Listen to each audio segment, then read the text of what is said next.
ilmimiz yo'qligi sababli katta xatolarimizdan bittasi bu issiqxona sohasiga kirganmiz, ilmimiz yo'q.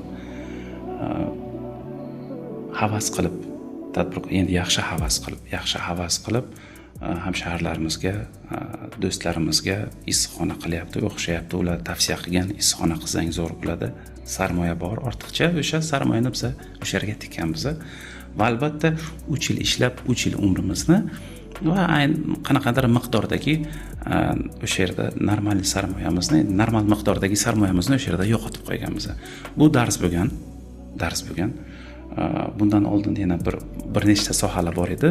Ular kichkina xatolar bor edi, lekin o'shandan boshlagandi va eng kattasi shu issiqxona bilan eng oxirgi katta xatongiz demak issiqxona bo'lgan. Bu o'shanda bir aniq xulosa chiqarildiki, bilmagan sohaga qo'pol bo'lsa ham burun tiqish kerak emas.